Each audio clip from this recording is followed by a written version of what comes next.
C'est déjà les congés de Pâques. Au Bénin, enseignants et apprenants vont bénéficier d'environ 2 semaines de repos. Ce congé qui s'étend du mercredi 27 mars au mercredi 10 avril 2024 marque la fin du deuxième trimestre de l'année 2024. Actuellement, nous avons fini le deuxième trimestre. Nous irons en congé des Pâques afin de pouvoir continuer les activités. Spécialement pour eux, on prévoit les exercices, mais à cause des exercices, on les invite aussi pendant le congé. On sait qu'ils sont en congé, mais on les invite pendant quelques jours, histoire de ne pas oublier tout ce qu'on leur apprend. Donc on les invite peut-être 2 jours sur 5 ou 3 jours sur 5, ça dépend. Mais dans la matinée, bien sûr. Comme ça, on les laisse la soirée pour se distraire. C'est ça. Mais en ce qui concerne les exercices, bon, on essaie de voir, parce qu'on a fait une évaluation, donc on essaie de voir un peu les notions qu'ils n'ont pas encore maîtrisées.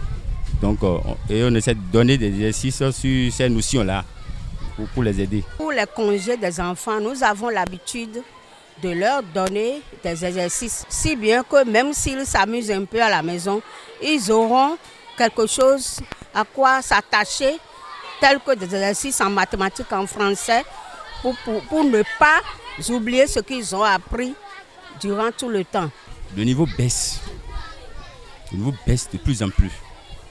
Et là, je ne vais pas dire que cela dépend d'un camp. Tout le monde est impliqué. Commençant par les parents d'élèves, on est démissionnaire. Il n'y a plus de suivi à la maison comme cela se doit. Les parents vont à leur occupation et laissent les enfants à leur sort. Les enfants, eux aussi, arrivés à la maison, ils s'amusent. Comme les parents ne sont pas présents, donc il y a peu d'enfants qui sont conscients et apprennent leurs leçons régulièrement, font leurs exercices. Vous voyez un peu qu'on appelle. Du niveau de l'État aussi, on ne met pas, d'accord, les outils nécessaires, le matériel nécessaire pour faire le travail. Ça là, nous ne valons pas la face. Donc, nous autres enseignants, on se démène. Nous ne pouvons que leur demander de ne pas trop s'amuser à la maison, de bien apprendre, de reprendre les leçons, les exercices, pour ne pas oublier ce qu'ils ont appris. Les enfants iront en congé, mais il ne faudrait pas qu'ils oublient leur cahier. D'accord? Parce qu'on a envie de leur dire que c'est leur métier. L'école, c'est leur métier. Donc, il faudrait qu'arriver à la maison, quand ils s'amusent un peu, qu'ils se soucient un peu de leur avenir et prennent leur cahier, lisent un peu, révisent un peu les leçons antérieures et faire des exercices. Même s'ils finissent les exercices que le maître leur donne, il faudrait qu'eux aussi ils font des recherches personnelles parce que leurs manuels sont là, les livres sont là, donc il faudrait qu'ils lisent beaucoup, surtout la lecture. Parce que la lecture forme l'homme. Les apprenants sont donc invités à ne pas s'éloigner de leur cahier pour finir en beauté le 3e trimestre. Bonne nouvelle pour les aspirants au métier d'enseignant AME au Bénin. En Conseil des ministres, lundi 18 mars 2024, le gouvernement a décidé d'octroyer de nouveaux avantages en vue d'améliorer les conditions de vie et de travail des AME. Quelques AME expriment ici leur satisfaction tout en attendant leur reversement dans la fonction publique tel que promis. Tout d'abord, nous ne pouvons que remercier le chef de l'État par rapport à l'acte posé ou la mesure prise. Nous avions tant attendu, mais enfin, c'est arrivé. Nous ne pouvons que remercier le chef de l'État par rapport à l'acte posé. Et en dehors de cela, nos souhaits, ce n'est pas seulement d'avoir 10 sur 12. Et la catégorie d'AME que nous constituons, nous faisons beaucoup pour la nation et je pense que nous méritons mieux. Le reversement tant attendu devrait être la chose la plus importante. Nous attendons ces mesures sociales depuis près de 5 ans. Et grande fut notre joie de le constater la semaine dernière que le gouvernement a pris certaines mesures pour nous soulager de nos peines. ne pouvons que le remercier le chef de l'État qui a écouté, qui a entendu depuis des années, depuis 5 ans, nos peines. Et puis à un moment donné, un moment où personne ne s'y attendait, il a pris cet acte fort. Nous le remercions infiniment pour cela. Et puis nous les exhortons, parce qu'il est le père de la nation, nous les exhortons vivement. Les autres choses, par exemple le reversement, parce que si nous prenons assez de professeurs AME, l'âge avance. De 9 mois, nous sommes partis à 12 mois. À 12 mois. Donc on vient de le dire et cela va prendre effet à partir de ce mois de mars. Ce n'est pas mal. Mais ce qu'il devait faire normalement, c'était de nous reverser carrément. Et que les attributions qui doivent nous revenir, les obligations familiales, soient en même temps venues. Parce que c'est comme si on est en train de goûter de l'eau sur la langue d'un malade qui a tellement soif. Vous voyez, il a fait un bon travail, mais le mieux serait de faire une fois que de faire du petit calcul. Parce qu'il a tout fait. Il a tout fait. Donc ce qui reste, c'est seulement nous reverser et que toutes les indemnités, tout ce qui peut être à question au niveau de l'enseignement, les kits scolaires, tout ça, les congés, et les assurances de maladie, tout que tout cela soit revu, et parce que des fois quand nous allons dans les hôpitaux, ils refusent de nous reconnaître comme enseignants. Nos enfants payent aussi la contribution. Oui, c'est maintenant qu'il a résolu qu'on ne payera plus.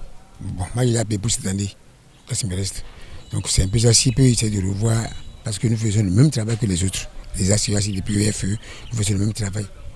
Les nouveaux avantages accordés aux aspirants au métier d'enseignant concernent notamment l'extension de la rémunération, l'octroi d'une assurance maladie, l'institution d'une prime, la scolarité de leurs enfants et les congés de maternité pour les aspirants au métier d'enseignant de sexe féminin.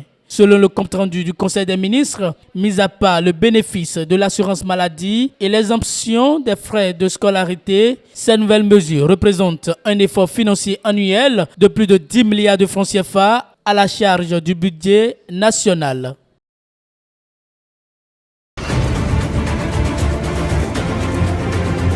La question du code tel qu'il est aujourd'hui, Majesté, ne peut pas nous conduire aux élections. Est-ce que vous avez entendu ce que Monseigneur Mbegui a dit sur ce code? C'est que la conférence épiscopale a dit sur ce code. C'est que la communauté musulmane a dit sur ce code. C'est que la société civile a dit de ce code. Ce que les autres forces politiques d'opposition ont dit. C'est ce que partage Parti des démocrates.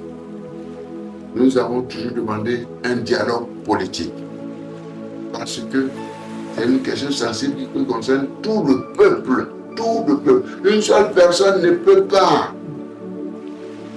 L'homme tel qu'il est créé, c'est Dieu seul. Lorsqu'on a la crainte de Dieu, on réécoute parce que la crainte de Dieu est l'ennemi du mal. Si on est tous d'accord, mes chers compatriotes, on ne peut que regretter ce qui nous arrive aujourd'hui.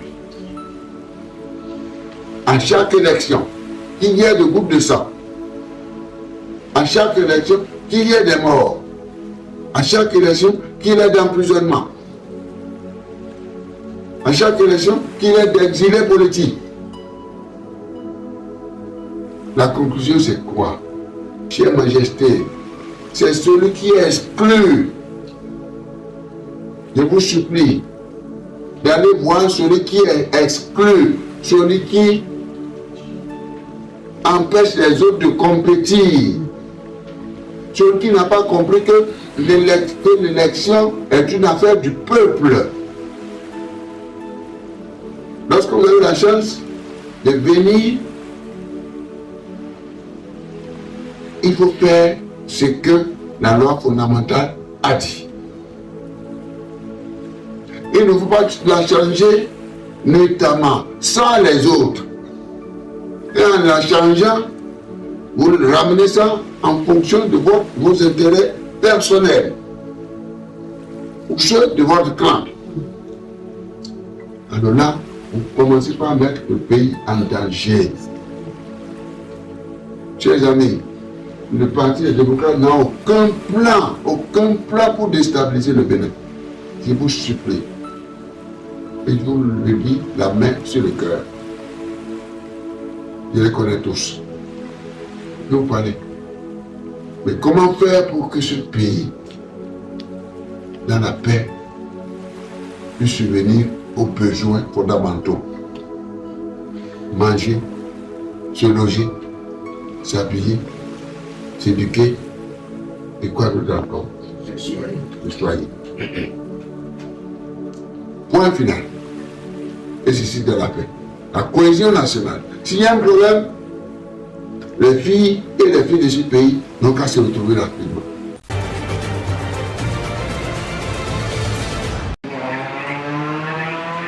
Sorti de prison il y a 2 semaines, Bassirou Diomaye Faye a été catapulté à la présidence du Sénégal. Perçu comme le président du changement, ses promesses de réformer l'économie et de lutter contre la corruption ont trouvé un écho auprès des jeunes. Nous voulons que tout le monde reste ici en Afrique, chez nous, pour que notre pays se développe. Nous avons vu nos frères et sœurs fuir vers l'Europe parce que le régime qui était là avant ne nous a pas aidés. De nombreux jeunes Sénégalais entreprennent des voyages périlleux vers l'Europe et plus récemment vers les États-Unis en passant par l'Amérique du Sud et l'Amérique centrale. Eladj Badiane, un autre électeur au chômage depuis 3 ans, espère que le nouveau président augmentera le pouvoir d'achat des Sénégalais et incitera les jeunes à rester. Ici, un jeune qui travaille pendant 1 mois ne peut pas économiser même pas 25 000 francs ou 30 000 francs pour gérer son avenir. Qui travaille tous les jours et tu ne gagne rien. Ali Tandian, sociologue basé à Dakar, explique que beaucoup de ceux qui fuient le Sénégal ne se sentent pas considérés. Il faut que le gouvernement crée un environnement où davantage de jeunes pourraient trouver du travail et contribuer à la croissance de leur pays. Est-ce que les promesses faites vont se réaliser? Je ne sais pas encore. Mais tout ce que je sais, c'est qu'aujourd'hui au Sénégal, et c'est le cas dans plusieurs espaces en Afrique, au moins en Afrique de l'Ouest, qu'on a une population jeune très exigeante. Après 3 ans de crise et de tensions sociales, les Sénégalais et notamment les jeunes qui ont majoritairement voté pour Bassirou Diomaye Faye ont soif de changement. Le président sénégalais va devoir faire en sorte de ne pas les décevoir.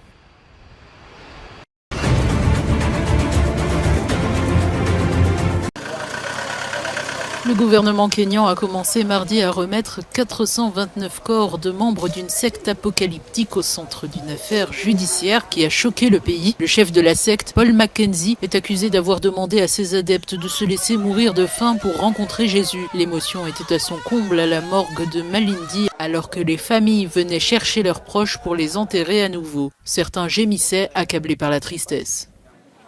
Nous avons perdu 8 personnes. Nous étions censés en récupérer 5 aujourd'hui. Il s'agit de ma fille, de son frère, de son mari et de 2 de ses enfants. Mais on nous a dit que l'un des enfants ne correspondait pas au test ADN, alors on ne nous a rendu que 4 corps. Les corps exhumés dans une vaste zone rurale de la côte kenyane présentent des signes de famine et de strangulation. Les autorités ont pu identifier les défunts grâce à des tests ADN. Même si les premiers corps ont été remis aux familles, nombreux sont les proches qui n'ont pas les moyens de recourir à des services funéraires. Le gouvernement doit trouver les ressources nécessaires pour aider les familles à rapatrier les corps de leurs proches et à les transporter. La plupart de ces familles ont parcouru 400 à 500 km. Nous demandons donc au ministère de l'Intérieur et à la police nationale de leur donner les moyens de faire cela le plus rapidement possible. Mackenzie et des dizaines de ses associés ont été inculpés en février pour la torture et le meurtre de 191 enfants. Le procès s'ouvre le 23 avril.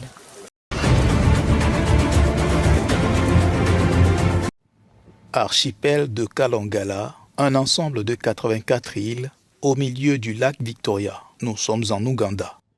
Dans ce district de 66 000 habitants dans la partie centrale du pays, il fut un temps où l'électricité était un luxe. Mais ça, c'était avant l'arrivée des installations de la centrale électrique solaire diesel de Bukuzindu sur l'île de Bugala en 2015. Et depuis, les insulaires passent de pêcheurs à agriculteurs, on peut le dire, Ça marche plutôt bien pour Dan Kieswa, cultivateur de café. Quel que soit le nombre de sacs de café, je les amène ici, il les traite parce que l'électricité est disponible. Même pour communiquer, c'est facile.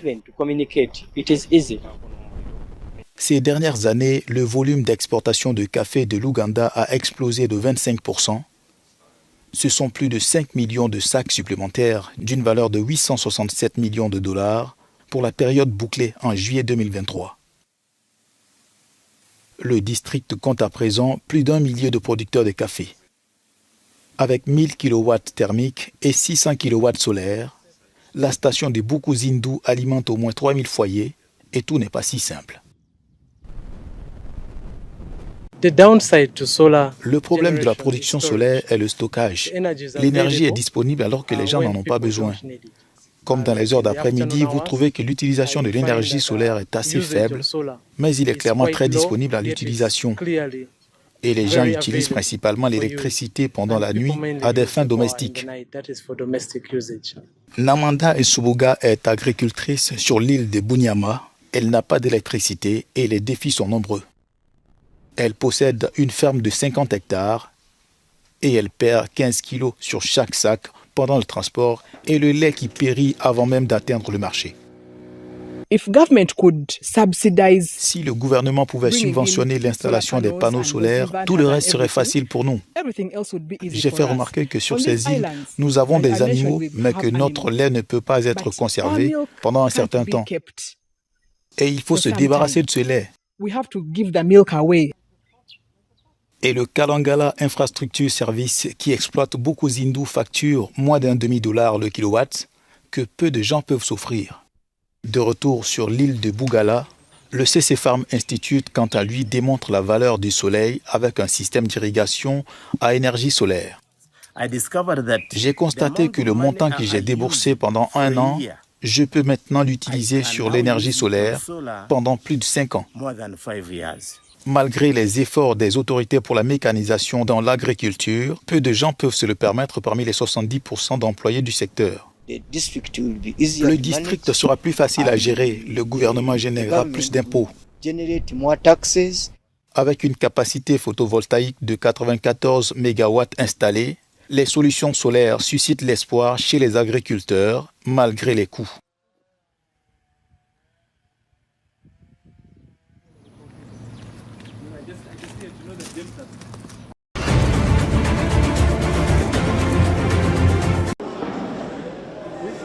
Umkhonto we Sizwe savoure une victoire d'étape. Mardi, un tribunal électoral sud-africain a donné son feu vert au parti dirigé par l'ancien président Jacob Zuma de participer aux élections générales du 29 mai, déboutant le Congrès national africain qui avait saisi la justice afin d'obtenir l'invalidation de son enregistrement jugé non conforme aux dispositions réglementaires. La bataille entre l'ANC et la nouvelle formation politique s'annonce rude, en particulier dans le KwaZulu-Natal, dont est originaire Jacob Zuma. Or, la province est considérée comme l'une des clés du vote à venir en Afrique du Sud. À peine débouté, le Congrès national africain doit déposer mercredi une nouvelle requête. L'idée est de contester le droit pour le parti de Zuma d'utiliser le nom et la marque de son ancienne branche militaire, active contre le régime d'apartheid en Afrique du Sud de 1961 à 1990. Jacob Zuma a quitté l'ANC en décembre et a pris depuis la tête du parti Umkhonto we Sizwe, MK en abrégé.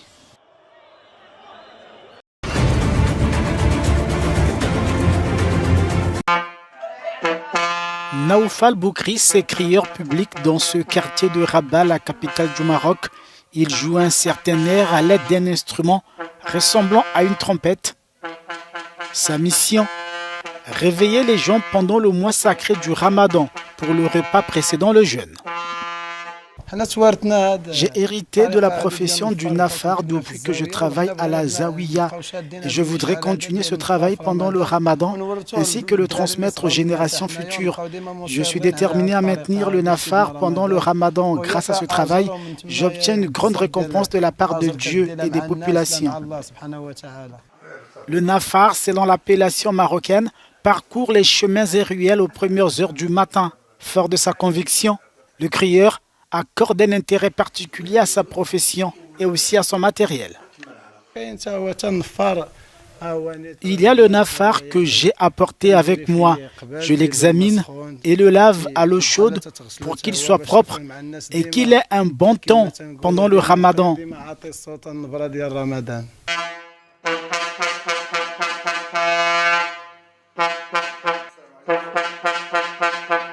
Mais cette tradition est en voie de disparition, victime de l'émergence de la technologie et de l'éclosion de nouvelles zones urbaines.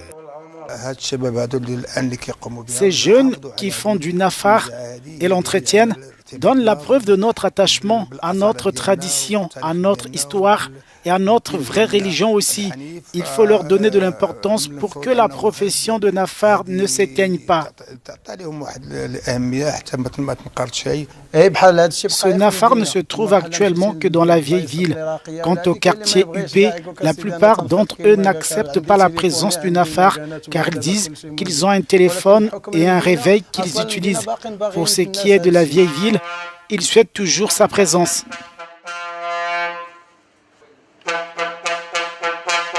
Boukris porte habituellement un ensemble spécial de vêtements traditionnels avant de faire sa tournée dans la vieille ville.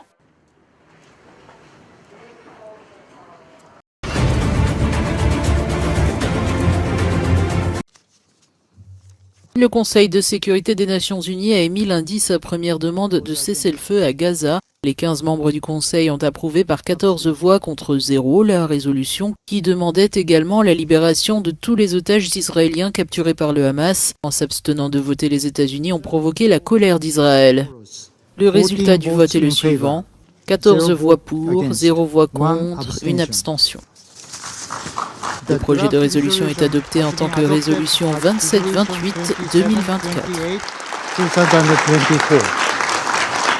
Le Premier ministre Benjamin Netanyahou a accusé les États-Unis d'avoir reculé par rapport à une position de principe en autorisant le vote sans conditionner le cessez-le-feu à la libération des otages détenus par le Hamas.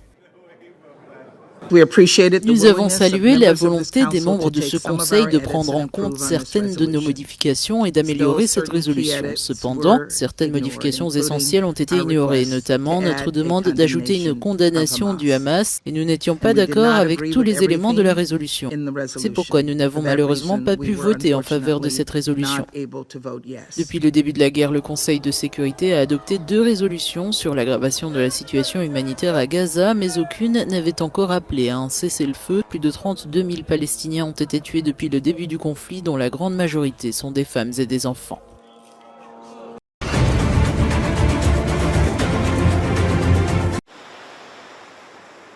L'Organisation internationale pour les migrations, OIM, a publié un nouveau rapport qui révèle des tendances alarmantes en matière de décès et de disparition de migrants au cours de la dernière décennie. Plus de 2 tiers des migrants dont le décès a été documenté n'ont pas été identifiés.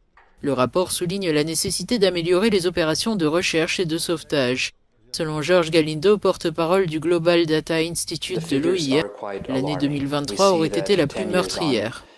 Les chiffres sont alarmants. Nous constatons que depuis 10 ans, des personnes continuent de perdre la vie alors qu'elles cherchaient à en trouver une meilleure. Nous avons vu par exemple que 2023 a été l'année la plus meurtrière jamais enregistrée, avec plus de 8500 décès. Les raisons sont multiples. La majorité des décès, plus de 60% recensés par le projet, sont dus à la noyade.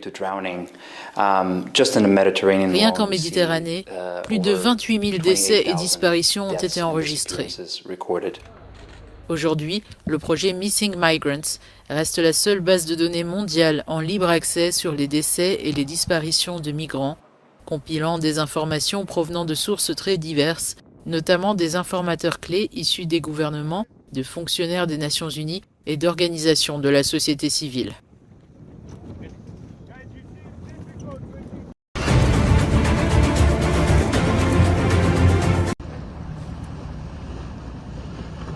Aux États-Unis d'Amérique, les 6 travailleurs disparus après l'effondrement d'un pont à Baltimore mardi sont présumés morts et les recherches d'éventuels survivants ont été suspendues jusqu'à mercredi matin. Alors il y a beaucoup de choses à annoncer ce soir, compte tenu du temps que nous avons consacré à la recherche, des efforts considérables que nous avons déployés, de la température de l'eau à ce stade. Nous n'espérons plus trouver les personnes encore en vie. Ce soir, vers 19h30, nous allons suspendre les activités de recherche et de sauvetage. La garde côtière va rester sur place.